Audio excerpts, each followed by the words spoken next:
Hola, qué gusto saludarte, qué gusto que estés en una transmisión más de Epicentro en esta comunidad. Estamos muy contentos con lo que Dios está haciendo en Epicentro, así que qué gusto y qué bueno que seas parte de esta transmisión en línea. Contanos de dónde nos ves, de dónde estás siendo parte, de qué ciudad, de qué país. Se está extendiendo mucho, así que estamos muy felices con todo lo que Dios está haciendo. Así que es una alegría poder reunirnos y poder también recibir la palabra de Dios. Así que te invito a que dispongas tu corazón, que abras tu corazón, que despejes todo lo que te esté impidiendo poder estar concentrados escuchando la palabra, compartiendo también lo que es las alabanzas, que también es un tiempo muy bueno. Orar desde nuestros lugares donde estemos con el corazón y la mente bien predispuesta. Así que compartí esta transmisión porque lo bueno se comparte, así que compartilo a todos tus contactos para que más personas sean bendecidas. Y si no seguís a Epicentro, te invito a que lo hagas tanto en YouTube, suscríbete, o en Instagram o en Facebook, también lo puedes hacer a Epicentro Monterrey. Así que felices de que seas parte, así que disfruta mucho esta reunión.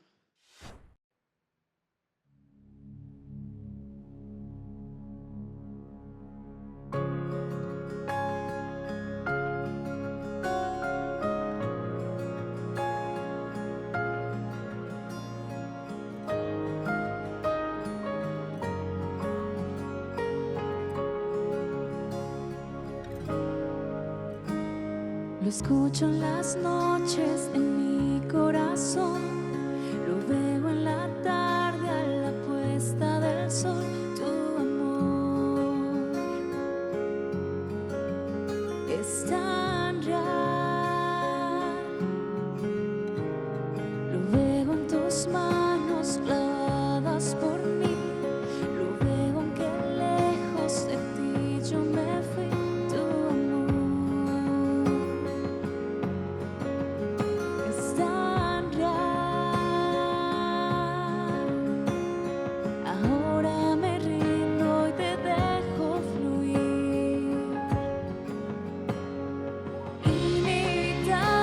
Tu amor, incuestionable, tu voz, no me puedo esconder, me persigue tu amor,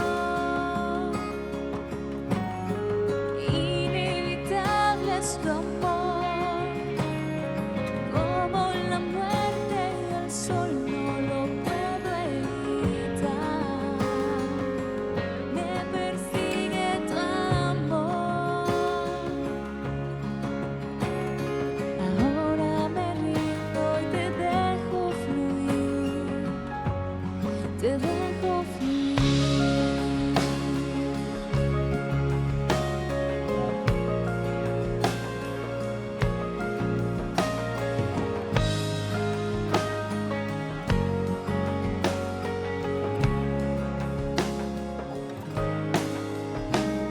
Me busca y me encuentra con una canción, se vuelve esperanza para mi dolor. Tu amor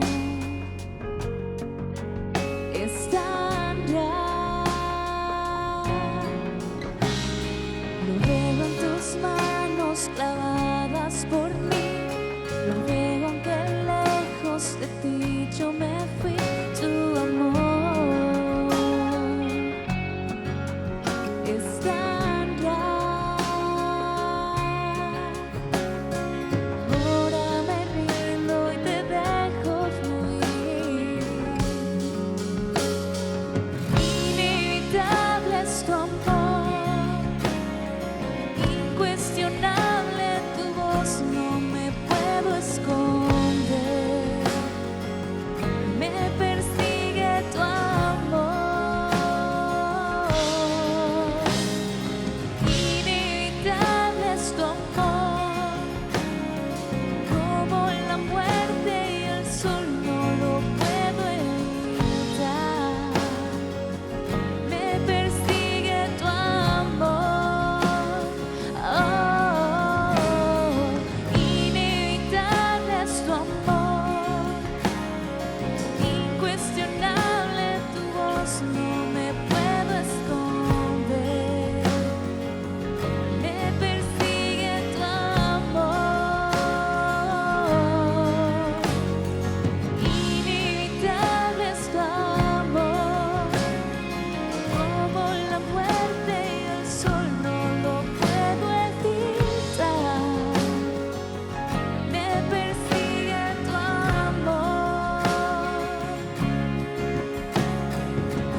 incuestionable, tu voz no me puedo esconder.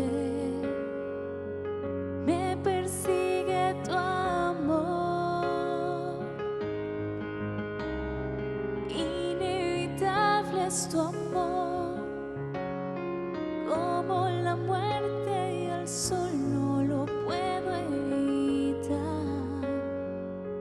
Me persigue tu amor,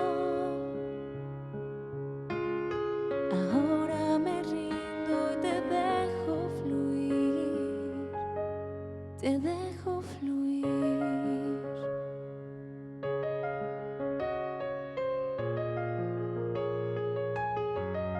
Te dejo fluir.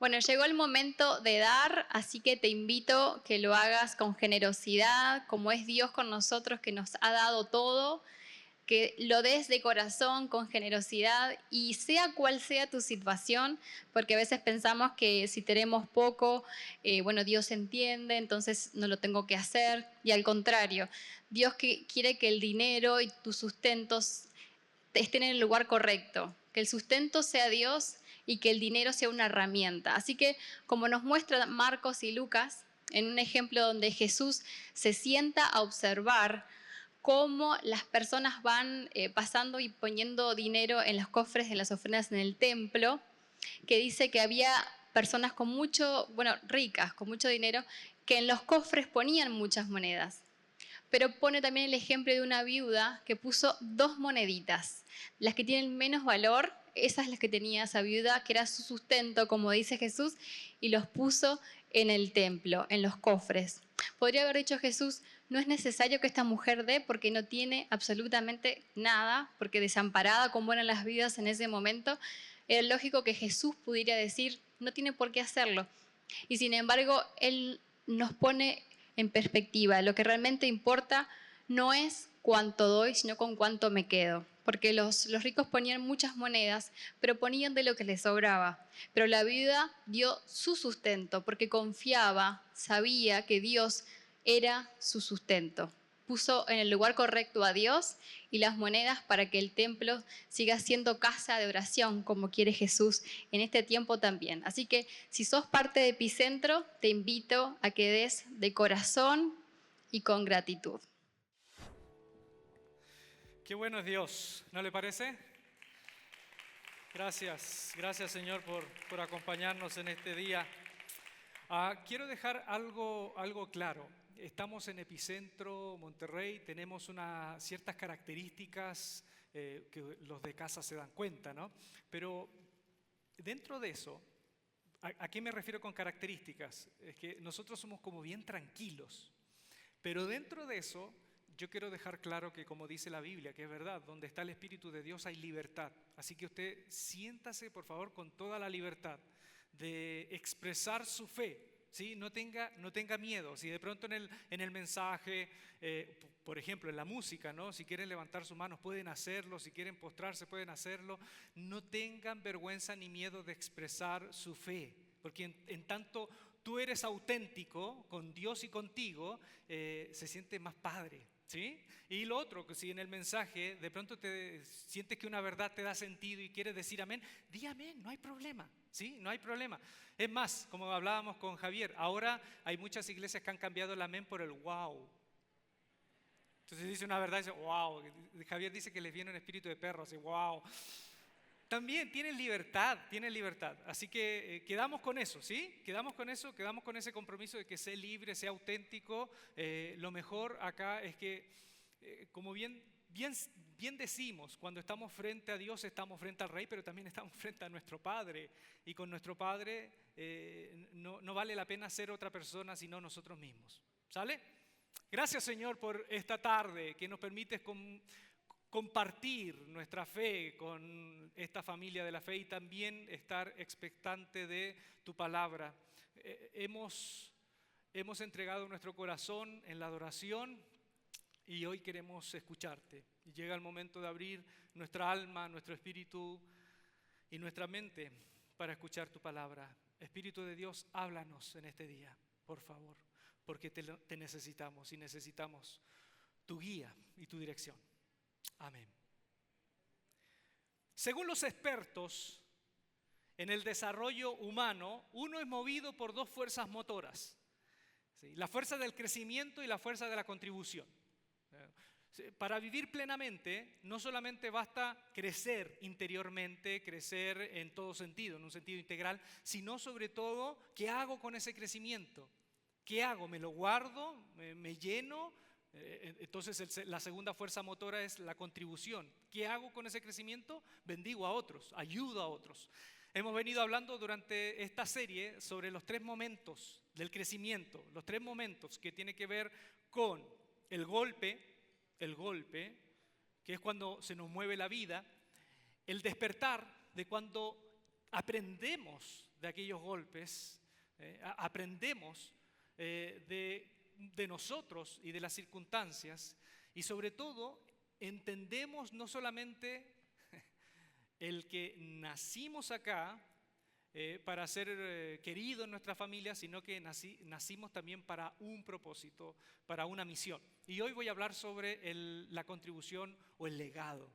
El tercer momento, el legado, que es cuando mi vida se ofrenda a otros. Bien, voy a hablar de José. Hoy voy a hablar de este personaje de la Biblia. Yo poco he predicado de José. De hecho, cuando estaba preparando el mensaje me di cuenta que nunca he tenido un mensaje así de José. Así que este va a ser un primer encuentro entre mi persona y este personaje maravilloso de la Biblia. Si hay uno en la Biblia, aparte de Job, que podemos aprender de sus experiencias, que podemos aprender de todos los tropiezos que tuvo y cómo mientras más hondo caía, Dios estaba preparando el trampolín para subir más alto, es José. Voy a leerles unos versículos del capítulo 50, ya al final de la historia, al capítulo 50, cuando José y sus hermanos vienen de enterrar a su padre Jacob. Dice así, voy a leer del versículo 18 al 21. Luego sus hermanos se presentaron ante José, se inclinaron delante de él y le dijeron: aquí nos tienes, somos tus esclavos. No tengan miedo, les contestó José. ¿Puedo acaso tomar el lugar de Dios? Es verdad que ustedes pensaron hacerme mal, pero Dios transformó ese mal en bien para lograr lo que hoy estamos viendo.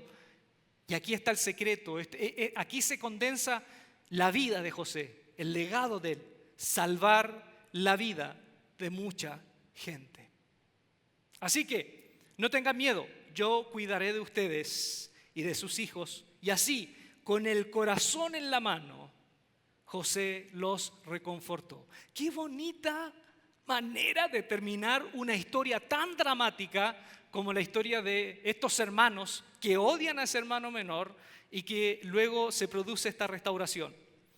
Lo primero que voy a decir con referente a José, que todos sabemos que José tenía sueños, ¿no? Es que en la Biblia hay gente que se duerme y otra gente que sueña. Hay gente que se queda dormida y hay gente que sueña. Allá en Chile utilizamos un dicho: no te duermas en los laureles. Es un dicho antiguo que lo utilizaban acá, yo me imagino, la gente de otras generaciones. No te duermas en los laureles. O el versículo que dice: camarón que se duerme. No. Porque has visto que hay personas que inventan versículos: ayúdate que yo te ayudaré. Así dice la Biblia. Así yo una vez escuché a una abuelita. Bueno, hay gente que se duerme y hay casos en la Biblia de gente que se durmió y ocurrió una desgracia. Por ejemplo, 3 casos. Sísara era un general de Madián que está derrotado en el libro de Jueces y entra a la tienda de Jael. Una muchacha que lo recibe le dice: ya puedes descansar acá, y dice: puedes dormir, por favor. Y él se duerme y viene esta muchacha con una estaca en la sien y sácate, lo traspasa. O sea, se durmió y ocurrió una desgracia. Sansón se durmió y ¿qué pasó? Le cortaron el cabello y una desgracia. Adán, ¿qué pasó? se durmió y ocurrió una... No. Ese es un chiste, no se la creen. Me van a matar las chicas del grupo de mujeres. Bien, José tenía sueños y sus sueños eran la respuesta y el por qué estaba pasando todo lo que estaba pasando, porque a través de esos sueños Dios estaba dando una antesala de lo que iba a venir en el capítulo final, aun cuando en el capítulo intermedio y en los capítulos intermedios José había sufrido en gran manera. Fíjense que José, como todos sabemos, es el hijo preferido de Jacob. Jacob tuvo 12 hijos hombres, una chica, una mujer, y José era el preferido de Jacob. Y sin querer, Jacob lo separa de sus hermanos al darle una vestidura de colores. Le dio una vestidura especial, siendo el menor. Eso nunca lo he visto, porque todos los que hemos sido hermanos menores recibíamos la ropa de nuestros hermanos. ¿Se acuerdan? ¿Sí? Esos jeans azul marino que se ponía nuestro hermano mayor cuando llegaban a nosotros, ya eran blancos y rotos. José recibió una vestidura especial. Su padre lo separa inconscientemente, lo hace la excepción y eso produce un descalabro en la vida y en la familia de José. Ahora, ese drama que ustedes ven y que vemos cuando los hermanos por envidia deciden matarlo, lo tiran a un hoyo, a una fosa, y después uno de ellos como que reconviene para que lo vendan y lo terminan vendiendo a los madianitas. Esa historia tiene un trasfondo con los antepasados, con los abuelos y los tatarabuelos. Viene con todo una bola de nieve que comenzó por allá en Caín y Abel y termina en el desenlace en José. No comienza en la familia de Jacob. Yo cuando leí la historia en la semana, la leí muchas veces y lloraba. Yo no puedo contener las lágrimas cuando leo la historia de José. Cada vez que leo esa historia es como esa película de Hachiko. ¿Ves que la veo? Pero termino mal, llorando. Así termino con la historia de José. Todos hemos tenido problemas familiares. Y todos hemos tenido dramas con nuestros hermanos. Los que somos hermanos menores sabemos el impacto que significa crecer en la casa de hermanos mayores, que casi todos son perversos. ¿Sí? ¿Cuántos de ustedes en algún momento su hermano mayor les dijo, eres adoptado? Tú no tienes nada que hacer, tú no tienes nada que decir porque eres adoptada. ¡Oh, qué terrible! Mire, todos los hermanos mayores nos han dicho eso, eres adoptado.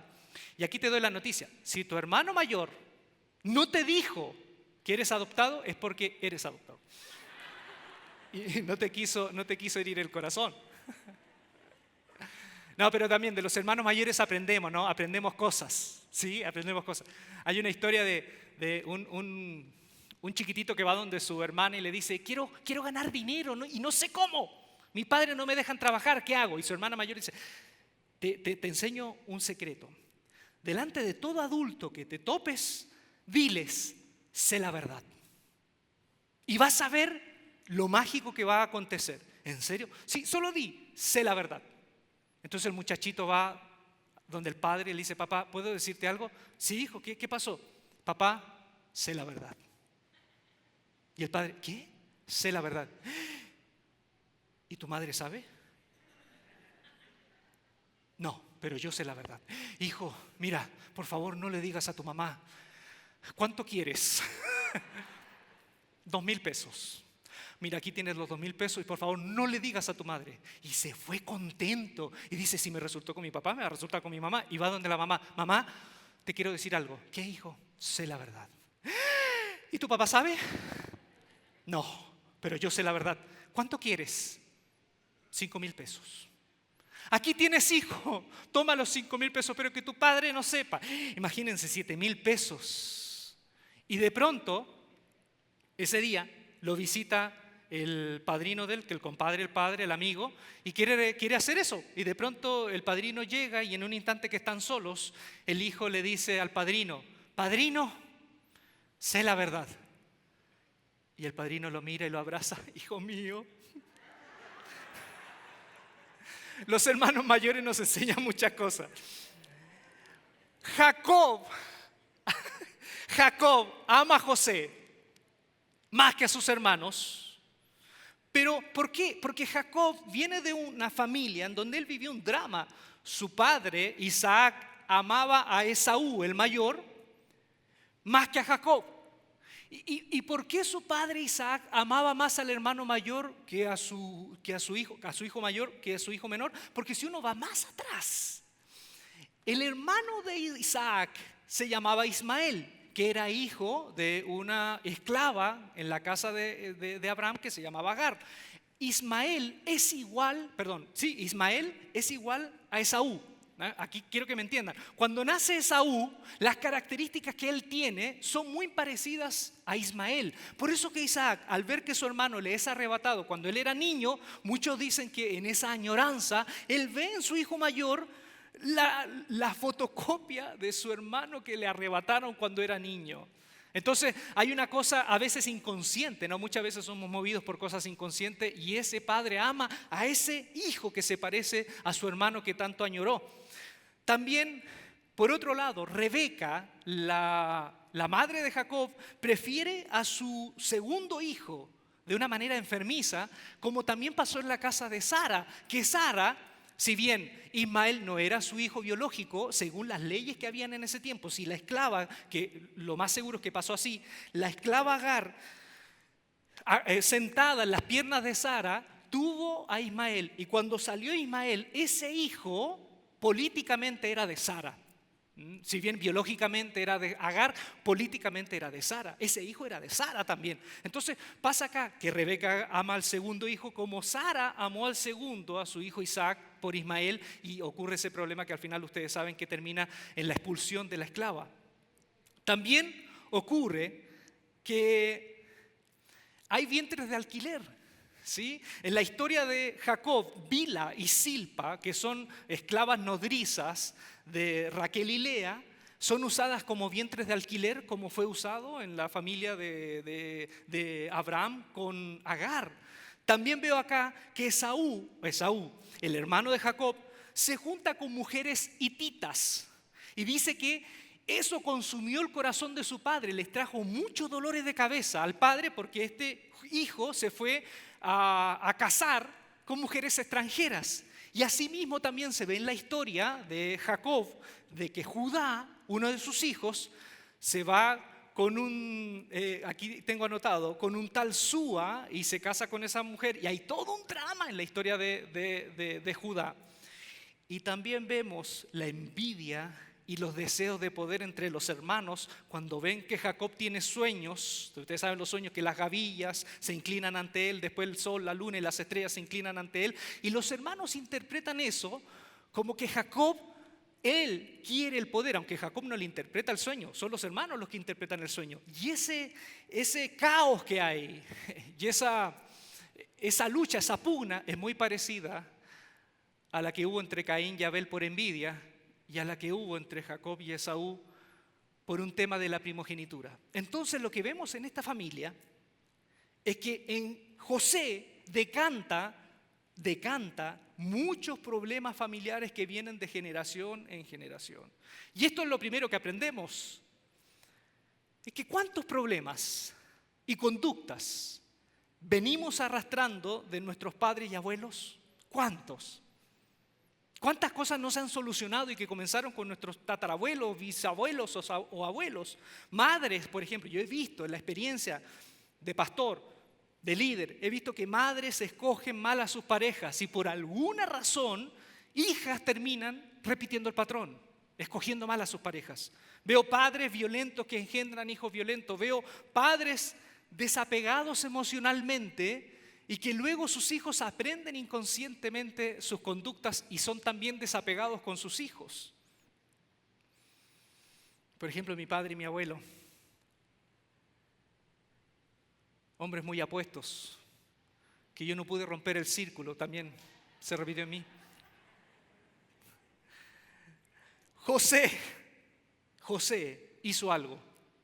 José paró todo, esa contienda, esa bola de nieve que se fue transformando en un aluvión se fue transformando en una avalancha. José paró como un parachoque porque él no siguió reproduciendo el odio que había recibido.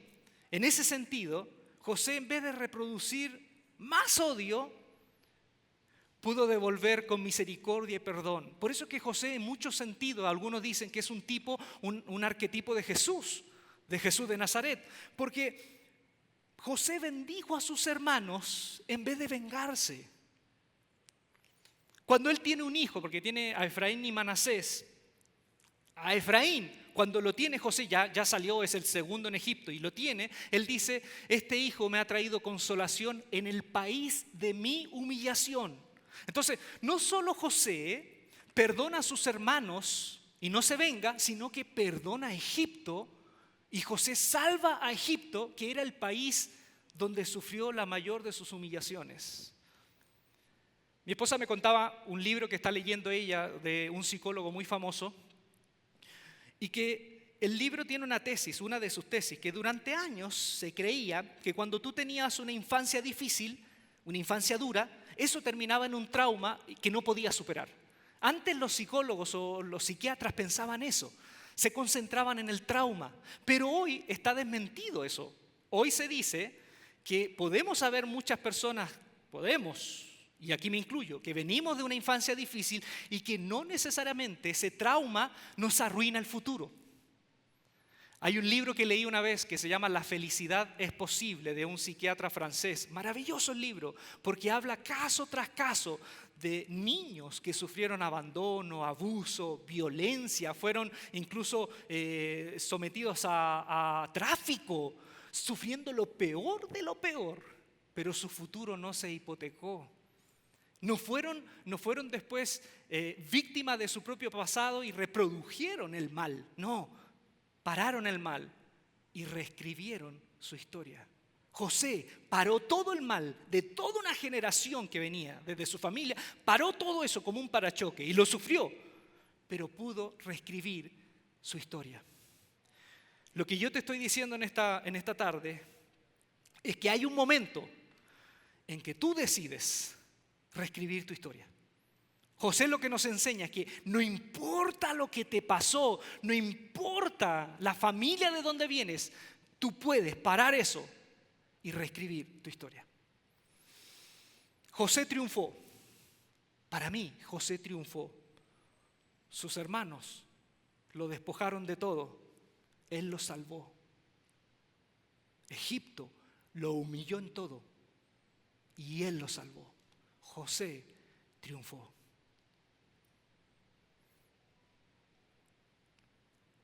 Por ejemplo, veo la historia de José y quiero relatar el camino de José, si ustedes me permiten. Cuando comienza con sus hermanos. Miren, sus hermanos comienza con este juego de envidia y de odio, porque ven que José tiene un sueño, ellos lo interpretan de que José quiere reinar sobre ellos. ¿Y qué hacen? Fíjense la maldad que hay de fondo, porque cuando no deciden matarlo, porque Rubén se interpone y Rubén dice: no matemos porque es nuestro hermano, es sangre de nuestra sangre. Entonces de ahí deciden venderlo, y cuando lo venden, obviamente antes de venderlo lo lanzan en un hoyo, y muchos están de acuerdo, muchos expertos, que ese gesto de lanzarlo en un hoyo, quitarle la vestidura y lanzarlo desnudo en un hoyo, es un gesto de que para nosotros te moriste. Y para ser peor aún, si tú tuviste sueños que pretendías gobernar sobre nosotros, te vendemos como esclavo para que te distancies completamente de lo que pretendiste, de lo que soñaste. Es como que los hermanos, en ese gesto de venderlo, lo envían a un destino completamente diferente a los sueños que había tenido José. Pero aquí viene lo chistoso, porque los hermanos, sin saber, querían alejar a José de sus sueños, pero en el gesto de venderlo a Egipto, ellos no entienden, lo están acercando al futuro, al propósito que tenía José. Entonces, ¿cuántas veces, y aquí también otra enseñanza, cuántas veces el mal de gente que se nos intercepta en la vida, o problemas, situaciones difíciles que nos han pasado, nosotros lo traducimos o lo interpretamos como que esto que nos pasó nos está alejando de la vida que queremos, cuando sin querer, bajo la perspectiva de Dios, ese dolor que te está pasando, ese quiebre económico, esa situación familiar difícil, desde la perspectiva de Dios, es justamente un atajo para que tú puedas llegar a tu propósito, para que tú puedas llegar a esa vida que tú quieres, o a la vida que Dios quiere para ti. Yo recuerdo cuando, antes que Jesús Adrián conversara conmigo, bueno, de hecho conversó con los dos, allá en Buenos Aires, aún recuerdo ese desayuno en Buenos Aires. Mi vida previo a eso, en los meses previos, ustedes saben que yo estudié teología, estudié actuación, pero donde me desarrollé mejor es en la teología. Y recuerdo que había quedado sin una oportunidad ministerial. Había quedado sin una oportunidad ministerial en Argentina, en Buenos Aires justamente. Y volví a Chile, y en Chile se estaba haciendo muy difícil, y yo decía, pero ¿por qué me pasa esto? Porque en vez de avanzar siento que estoy retrocediendo.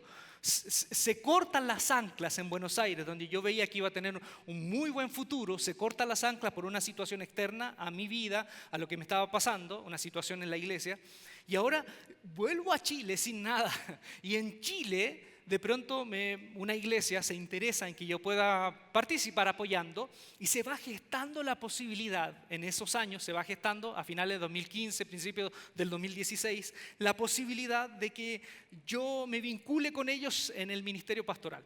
Recuerdo que Andrea también por su vida, también lo que estaba pasando, que estaba viviendo un ambiente cada vez más tóxico en su trabajo, que le hacía ya casi imposible la vida en ese trabajo, le estaba drenando sus energías al punto de que en un momento ella tiene un accidente laboral, queda inconsciente y todo lo que está sucediendo alrededor, que estaba afectando su vida, ella decide renunciar al trabajo. Y en un momento nos vimos que yo tengo una casi propuesta que al final esta gente en Chile, esta iglesia me dice, no vamos a poder, Ulises, de verdad, quisiéramos tenerte como pastor dentro de nuestro equipo, pero no podemos. Y por otro lado, Andrea sin trabajo. y nos miramos las caras y dijimos, ¿y ahora qué viene? Porque ahora sí quedamos sin nada. ¿Y cuál fue la interpretación que tuvimos? Retrocedimos. Y en ese tiempo viene Jesús Adrián, conversa con nosotros y me dice y nos comenta, quiero que se vengan a México. Y ahí como, ¿han visto ese meme cuando aparece un tipo de lente que hace? ¿Han visto ese meme? Y ahí entendí todo. No estábamos retrocediendo. Dios lo que estaba era cortando los anclajes para llegar más lejos. Entonces cuando en tu vida empiezan a ocurrir cosas que tú no entiendes y se leen como retrocesos, velo desde la perspectiva de Dios. Porque como una vez lo dije, a veces los dolores en la vida es como cuando vas al gimnasio y esos micro desgarros que sufren los músculos son justamente porque están creciendo. Y ese dolor se necesita sentirlo porque es la evidencia de que estás creciendo. José aparentemente estaba retrocediendo, pero Dios, así como con una onda, como con un elástico, lo estaba tirando hacia atrás para lanzarlo. José en la casa de Potifar, ya en la casa en Egipto, se transforma en el segundo al mando. El segundo al mando en esa casa de ese gran oficial del faraón. Y aquí quiero recalcar una cosa. De acuerdo a la vida de José, José nunca fue el primero. Nunca fue el primero.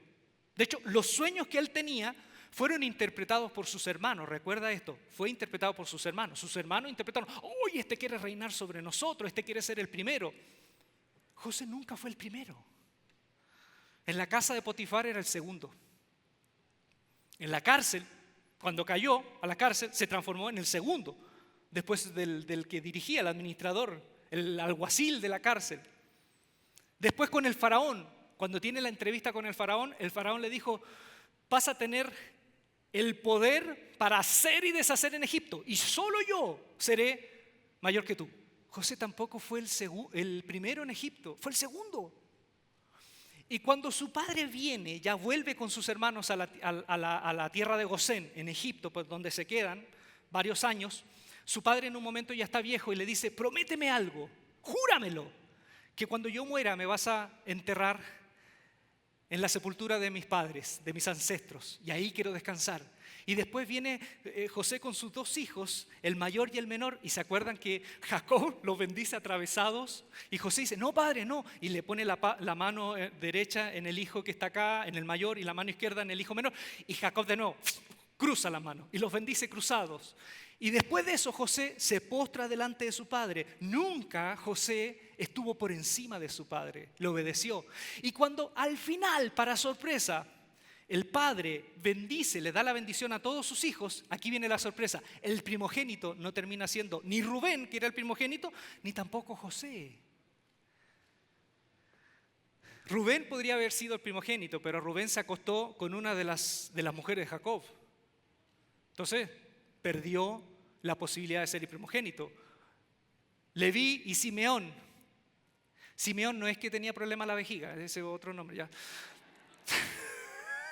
Perdón, no lo puedo evitar. Leví y Simeón tampoco reciben la primogenitura porque estos eran unos salvajes que mataron a todo un pueblo por Siquem, el hombre que abusó de su hermana, que después quiso reparar y se quiso casar con su hermana. ¿A quién le dio la primogenitura? A Judá. A Judá. Judá demuestra al final que él merece la primogenitura porque él se pone en el lugar cuando en la historia José, que no saben sus hermanos que José es su hermano, él le dice, por cuanto el que se llevó la copa va a quedar esclavo de por vida para mí, y le encuentran en el saco de Benjamín, el menor, la copa, y dice, entonces el menor será esclavo, yo no los quiero a todos ustedes de esclavos, solo el menor. Y Judá dice, por favor, no, y se rasga la vestidura, yo tomo el lugar de mi hermano, pero no lo hagas. Y ahí este hombre se gana la primogenitura porque está dispuesto a entregar su vida por su hermano, cosa que no había hecho con José. Y es Judá el primogénito. Y es José que gana. Jacob le da bendición y dice, tú serás bendito en todo, más que tus hermanos. Entonces, el sueño de José no tenía que ver con ser el primero. El propósito de José era salvar a todos, no reinar sobre todos. Salvar a todos, no reinar sobre todos. ¿Y por qué me gusta la historia de José? Porque José nunca exige el primer lugar. Nunca lo exige. No vemos a José reclamando por el primer lugar. Y eso es lo que me gusta, porque si hay algo que aprendo de José es que nos da una aproximación del espíritu de quienes realmente contribuyen en el mundo. Son justamente aquellos que tienen un espíritu de servicio. Son aquellos que sirven a la gente y no que se sirven de la gente. Esas almas, esos corazones son los que realmente contribuyen en el mundo. Bueno, en la casa de Potifar tenemos a la esposa. La esposa que posiblemente era una mujer bella, bellísima. Y sabemos lo que sucede, ¿no? Que José está en la casa, su amo Potifar está afuera. Y la mujer lo mira así como con cara de tigresa del oriente. Y se abalanza contra ese muchacho. Se abalanza contra ese muchacho. Y José en ese momento toma una decisión. Y quiero que recuerden bien esto. En la antigüedad, José toma la decisión y que tiene que ver mucho con su cultura.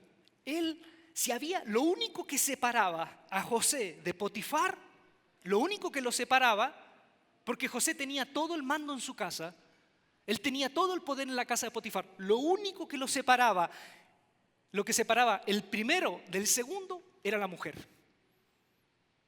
José tenía todo lo que Potifar tenía. Lo único que no podía tocar José era su esposa, porque si la tocaba, José estaba diciendo con ese acto que él se anteponía y él quería ser el primero.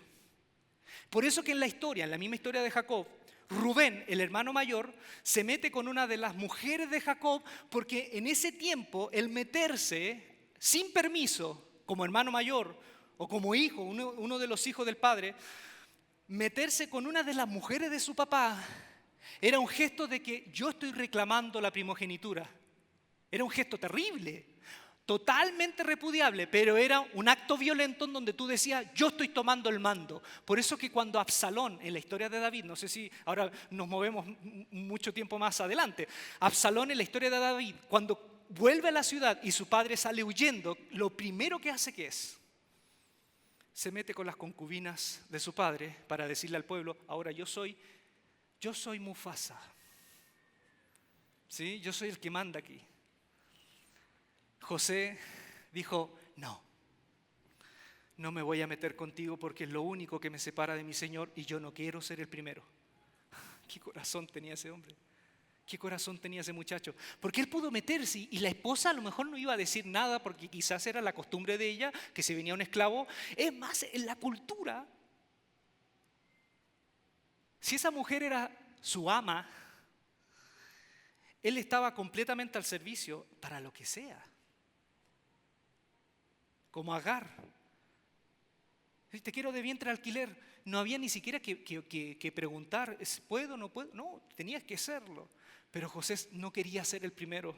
Y eso me encanta. Porque esta mujer hace lo mismo que hicieron sus hermanos con él. ¿Qué hicieron sus hermanos con él? Le quitaron su vestidura y lo lanzaron a un agujero. La palabra hebreo es bor, un agujero. ¿Qué hace esta mujer? En la desesperación, vuelve a vivir José lo mismo. Le quita la vestidura y lo manda a un agujero. Dice en el hebreo, la cárcel, bor, un agujero. José vuelve a vivir la misma experiencia, vuelve y retrocede más aún en su vida. Pero si hay algo que desde ese momento empieza a decirse una y otra vez en la vida de José, dice, pero el Señor estaba con José. A José lo bofeteaban, le quitaban su dignidad, lo hundían en un pozo y el autor decía, pero el Señor estaba con José. A veces, y quiero decirte esto, tienes que pisar más hondo en tus desgracias para llegar más alto en tus posibilidades. Y cuando tú pisas hondo y después Dios te permite estar ahí, lo disfrutas. Disfrutas estar ahí porque sabes lo que es estar acá. ¿Quién disfruta del éxito? El que disfruta del éxito porque sabe lo que es el fracaso. El que disfruta de la compañía, de una familia, de amigos, sabe lo que es disfrutar y lo disfruta, como decimos en Chile, lo disfruta a concho. ¿Por qué? Porque sabe lo que es la soledad. El que disfruta de la abundancia, disfruta y da gracias a Dios por la abundancia porque sabe lo que es vivir en escasez y en la pobreza. El que disfruta de la fidelidad la disfruta porque sabe lo que es vivir el trago amargo de la deslealtad. Y el que disfruta la salud y la vida, y yo te pregunto, ¿cuántos de acá disfrutamos la salud? Disfrutamos la salud. ¿Por qué la disfrutamos? Porque muchos de nosotros sabemos lo que es estar enfermo y disfrutamos la vida porque sabemos lo que es cuando visita la muerte en nuestro hogar. ¿Sabe qué disfruto yo en México? El aguacate. Porque el aguacate en Chile es escaso. Allá se llama palta. Es escaso. Cada vez que yo tenía un aguacate en Chile, yo lo agarraba y decía, my pressure. Yo no lo quería soltar. Y ahora yo veo abundancia de aguacate y yo disfruto el aguacate. Le pongo aguacate a todo. A la sopa le pongo aguacate. Hago licuado de aguacate. Disfruto el aguacate porque yo sé lo que es no tener aguacate. En la cárcel. Ahora vamos a la cárcel. José... Yo digo, este muchacho tiene a Dios dentro, de verdad tiene a Dios dentro. Porque imagínense, ya lleva 11 años de su esclavitud. 11 años han pasado de que sus hermanos lo vendieron con los ismaelitas. Y de pronto encuentra en la cárcel 2 funcionarios de Faraón que están preocupadísimos y se ven angustiados. Y José viene y dice, los veo angustiados, ¿en qué puedo ayudar? Pongámonos los zapatos de José, 11 años de esclavitud.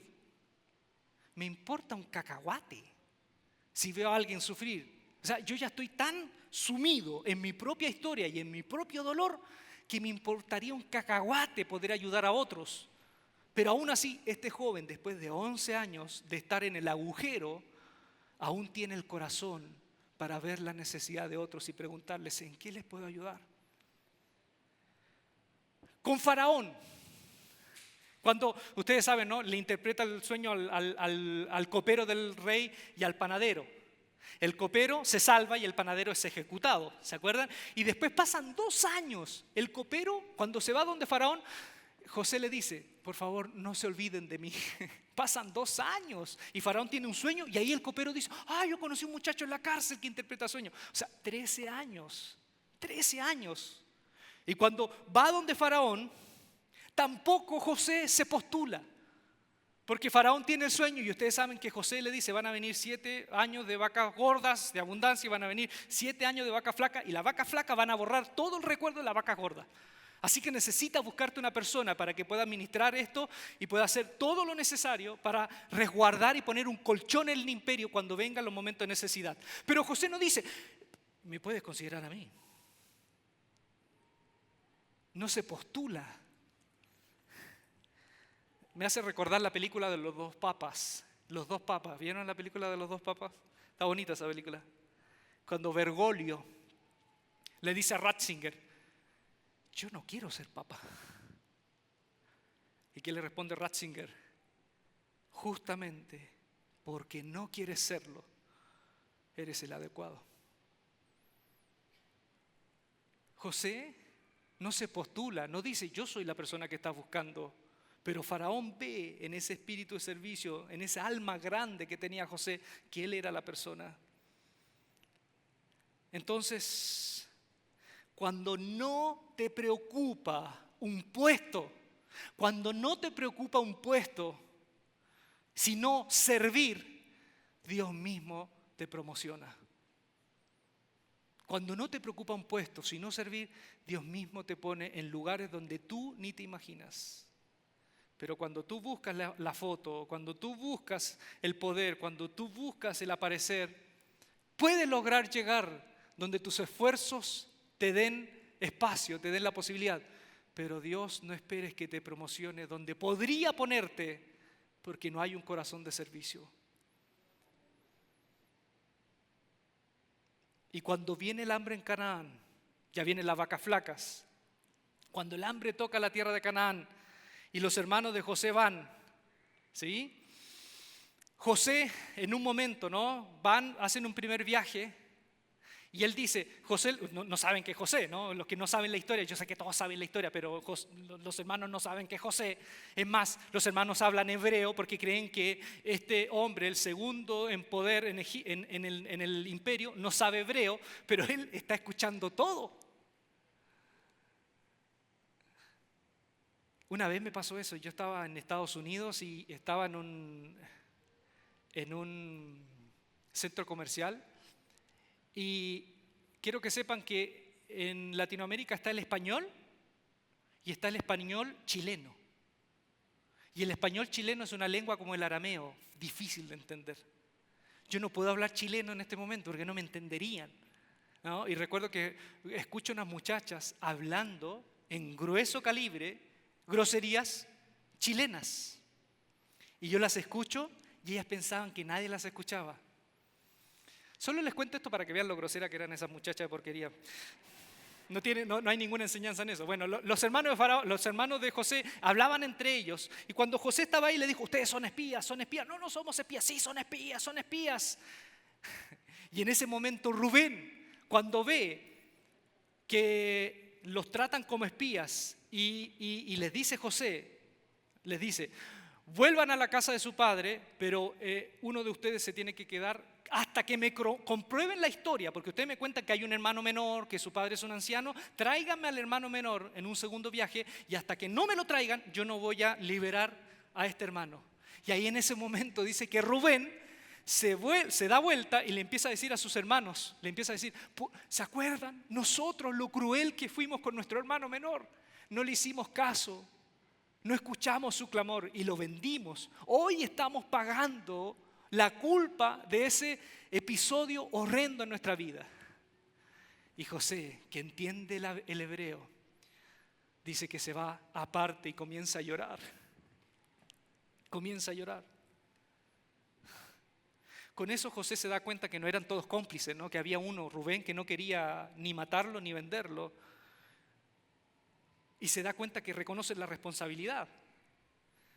Y aquí también nosotros nos damos cuenta que José no busca la venganza. No, porque José hubiese estado ¿sí? Mientras nosotros sufriendo y él buscando la venganza. No, José no busca la venganza porque son sus hermanos.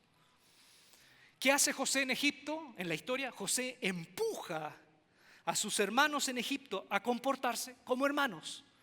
Estos cabezas duras, estos brutos, no habían entendido el comportarse como hermanos. No habían aprendido la lección. Y por eso tienen que pasar esa prueba una y otra vez, hasta que aprendan la lección. Una vez un pastor, cuando yo recién en la fe estaba, me dijo, ¿te has sentido? Les preguntó a un grupo de personas, ¿se han sentido como que no superan una cosa y como que no la superan, no superan una prueba y no pasan de ahí y no pasan de esa realidad y como que no pueden subir a otro escalón? ¿Saben por qué? Porque no aprenden la lección. Y hasta que no aprendan la lección, Dios no les va a permitir subir ese escalón.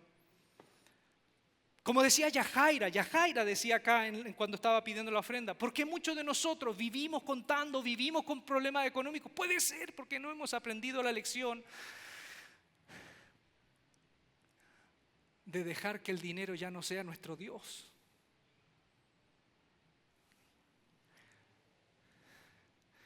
¿Por qué siempre te involucras en relaciones en donde son tóxicas? Quieres salvar y cambiar a quien no puedes cambiar. ¿Por qué te involucras y caes una y otra vez en el mismo tipo de relación? Porque no aprendiste la lección. José empuja a sus hermanos para que aprendan la lección y se comporten como hermanos. Y ahí los lleva al límite. Y los lleva al límite en el segundo viaje, cuando vienen con Benjamín. ¿Se acuerdan? Vienen con Benjamín. Y José no se puede las lágrimas, está ahí comiéndose el alma por no abrazar a su hermano. Y cuando vienen con Benjamín, les sirve un banquete, la pasan bien y después se van de vuelta a su casa y le dice al mayordomo que ponga la copa de José en el saco del menor. José no está vengándose, está empujando a sus hermanos para que aprendan la lección. Y cuando se van, vienen todos los carros de Egipto, vienen y los paran y dicen, ustedes robaron al segundo en mando. No, nosotros no hemos robado nada. Sí, la copa de nuestro Señor está en uno de los sacos. Revisen. Y ahí dijeron, revisen. Es más, si encuentran la copa en un saco, que muera ese hermano. Y van revisando del mayor al menor, del mayor al menor. Y cuando llegan al menor, Benjamín, encuentran que cae la copa. Todos los hermanos se rasgan las vestiduras por su hermano menor, cosa que no hicieron con José. Y cuando llegan a Egipto, ya les conté la historia, Judá dice, por favor, no lo haga. Yo me pongo en el lugar de mi hermano y yo te sirvo como esclavo hasta la muerte. Y ahí José entiende que aprendieron. Y también los hermanos aprendieron. ¿Saben lo que aprendieron? Aprendieron a aceptar la realidad. ¿Cuál es la realidad que no aceptaban con José? Se resistían a conformarse o a aceptar que José era el preferido de papá. Ya está, es el preferido de papá, aceptémoslo. No lo aceptaban. Se apretaban los dientes de rabia porque José era el preferido de papá. Y cuando Benjamín pasa el peligro, Judá, y en nombre de todos sus hermanos, llega a decir, ¿sabes qué, Señor? Te digo la verdad, nuestro hermano menor, él tenía un hermano mayor, ya no está, pero nuestro hermano menor es el preferido de nuestro papá. Y si le pasa algo a él, nuestro papá se muere. Aceptó la realidad. O sea, no sé si se dan cuenta, no solamente aceptaron, o sea, no solamente aprendieron a la lección de ser hermanos de verdad, sino que aceptaron la realidad. Y eso, cuando tú aceptas la realidad, eso te hace libre. Yo veo personas sufrir. ¿Saben? Si hay algo que te hace sufrir es cuando tú no aceptas así, la realidad como está, sin adjetivo. Esta es la realidad, lo acepto. Es liberador aceptar la verdad sin luchar. Yo he visto padres acá que dicen, mi hijo no es cristiano.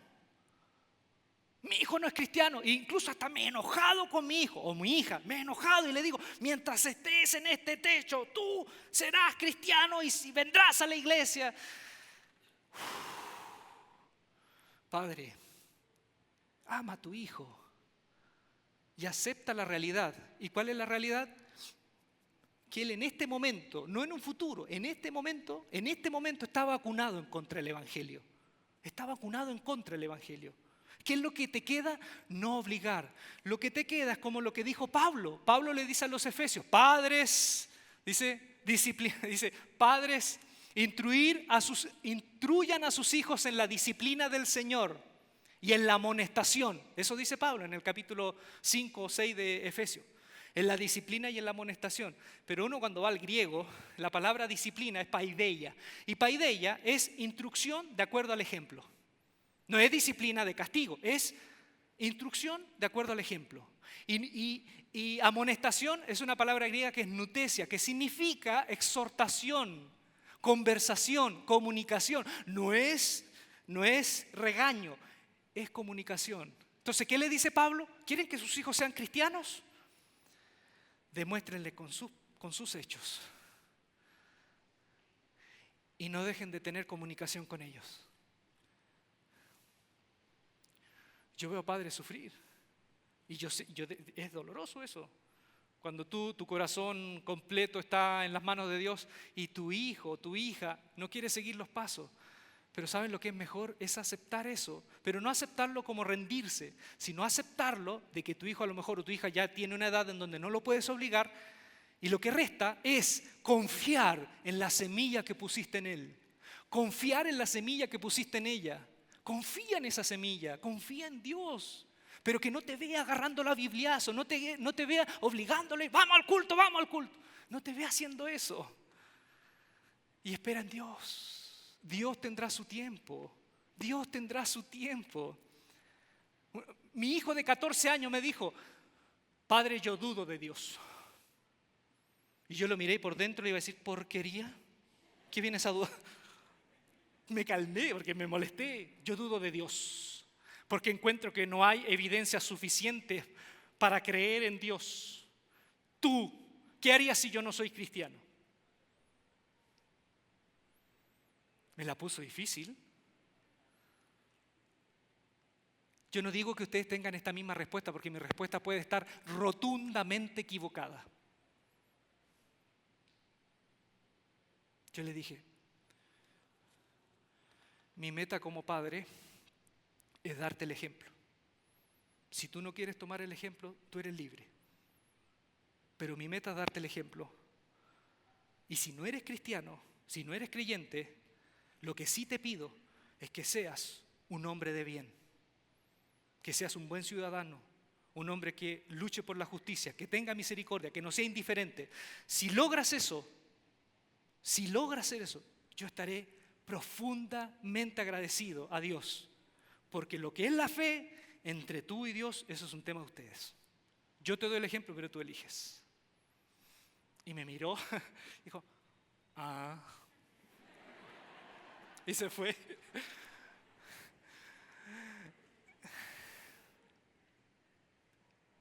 Yo he visto personas que dicen, mi expareja debe volver a mí, si no, brujería. No. Debe volver a mí, si no, no lo acepto. Te doy una noticia, acéptalo, porque si no te vas a enfermar más. Y vas a derivar todas tus fuerzas y toda tu vida y toda tu energía en esa persona que ya no quiere nada contigo. Entonces mejor invierte toda tu energía.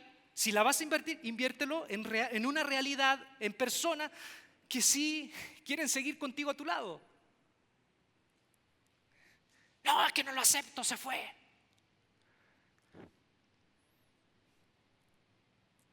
Acepta eso. Acepta la realidad. Juan Wesley, el gran predicador, uno de los príncipes de los predicadores, su esposa se fue. Y su esposa tenía problemas, parece, porque su esposa lo denunciaba contra los enemigos, porque Juan Wesley también tenía enemigos y los denunciaba contra sus enemigos. Dice que en un momento Juan Wesley predicaba, venía ella y decía, vámonos para la casa, y lo agarraba, lo jalaba del cabello. Y de pronto la esposa dijo, me voy. Y Juan Wesley abrió la puerta. Pase usted. Y él dijo,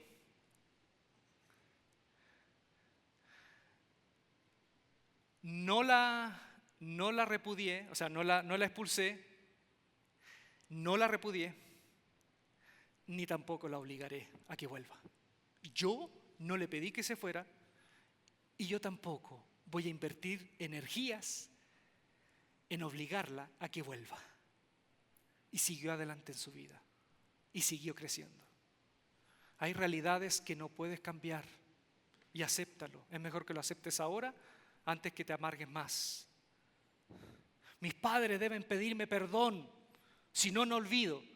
Debes aceptar que muchos de nuestros padres son todo lo que debieran ser y ya no pueden ser más. Y confórmate con eso. Te tocaron esos padres, pero ahora lo que te resta a ti es ser tú un buen padre o una buena madre para que puedas reescribir tu historia. Entonces acepta la verdad, acéptala y sé libre. Ora al Señor y los imposibles déjaselos a Dios y tú dedícate a hacer las cosas posibles. Descansa en Dios. Y voy terminando con esto. ¿Qué hace que José haya sido especial? ¿Qué hace que José haya sido especial? ¿Saben lo que hace que José haya sido especial? Es que desde jovencito tuvo una pregunta que siempre se hizo. ¿Qué más puedo hacer? ¿Qué más puedo hacer? La historia comenzó cuando su padre le dijo, anda a Siquem, de Hebrón, donde estaba. Anda a Siquem a ver cómo están tus hermanos. Y él camina 74 kilómetros de Hebrón, 74 kilómetros a Siquem. Y cuando ve en Siquem que no están sus hermanos, él pudo haber dicho, ya, cumplí con la tarea, no están, me vuelvo a mi casa y digo, no están, no los encontré. ¿Qué hace él? ¿Qué más puedo hacer? Le dicen una de las personas, tus hermanos se fueron a Dotam y camina 24 kilómetros más a Dotam. Entonces, ¿qué hizo José con su padre? Siempre dijo, ¿qué más puedo hacer? ¿Qué más puedo hacer? En la cárcel, con el copero y el panadero, José pudo haber dicho, ya tengo bastantes problemas para tratar de solucionarle los problemas a esta gente. Pero en cambio se acercó a ellos. ¿Y qué dijo? ¿Qué puedo hacer para ayudar? ¿Qué puedo hacer para ayudar? Cuando lo llama el faraón le cuenta los sueños. ¿Y cuál es la actitud de José? ¿Qué más puedo hacer por este país? Que aún humillándome, me pongo a su servicio. ¿Qué más? ¿Qué puedo hacer por ustedes? Y cuando vuelven sus hermanos, pudiendo vengarse, ¿cuál fue la actitud? ¿Qué puedo hacer con mi gente? José dejó un legado. Salvó muchas vidas, porque siempre se hizo esta pregunta, y guárdatela bien, siempre se hizo esta pregunta, ¿qué más puedo hacer? José dejó un legado en la historia, en la vida, porque siempre se hizo esta pregunta, ¿qué más puedo hacer? Te invito a que veas el mundo, ¿y sabes lo que vas a encontrar en el mundo? Niños sin posibilidad de estudiar. Pequeñitos sin posibilidad de estudiar. Te vas a encontrar en muchos lugares del mundo que hay falta de agua potable. Hay comunidades enteras que no tienen agua potable. Algo que para ti es tan común. Hay comunidades enteras que se mueren por infecciones porque no tienen agua potable. Hay gobiernos corruptos. Hay trata de blancas. Redes de tráfico de menores de edad. Mientras nosotros dormimos, están pasando por la frontera cargamentos de niños, mujeres que son tomados a la fuerza y son desaparecidos. Niños muriéndose de hambre. Niños muriéndose de hambre en nuestros países. Si tuviera la cantidad de niños que se mueren de hambre en Latinoamérica, no podrías dormir. Son millones. Abuelitos abandonados. Esos abuelitos que en generaciones anteriores eran signo de sabiduría, hoy son abandonados y descartados. Mujeres sufriendo violencia de sus parejas y siendo asesinadas. Vemos un problema terrible porque hay un problema a nivel mundial en cuanto a la energía. Necesitamos energía sustentable, nuevos modelos económicos, programas televisivos que no sean basura.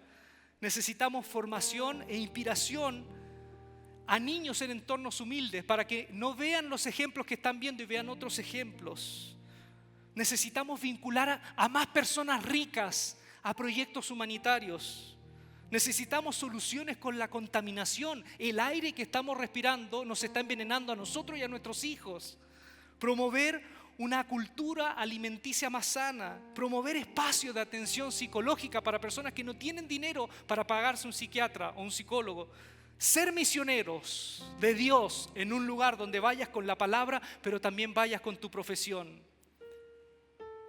Frente a todo eso y más, el Señor te pregunta en esta tarde, ¿cuál será tu legado? ¿Cuál será tu legado? Tienes dos opciones. Seguir viviendo como has vivido hasta ahora, sumido en tus privilegios y no viendo la necesidad de otros. O tener el espíritu de José y mirar el mundo como él lo veía y decirle a Dios, ¿qué más puedo hacer? ¿Qué más puedo hacer? Hay tantos lugares en el mundo donde puedes cumplir una misión.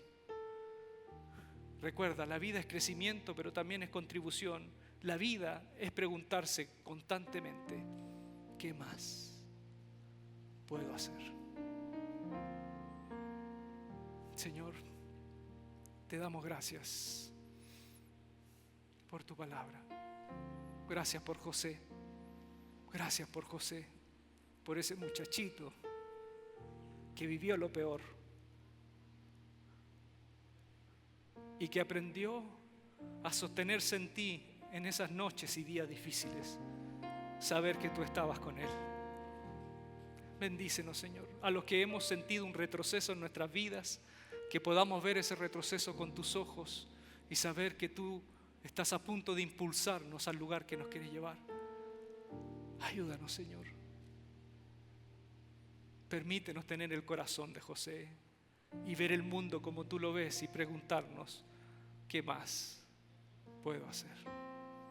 Que el Señor te bendiga, que el Señor te guarde, que el Señor haga resplandecer su rostro sobre ti, tenga de ti misericordia y te conceda la paz. Dios te bendiga. Nos vemos en la semana. Cuídate, que tengas un lindo domingo. Adiós. Amén.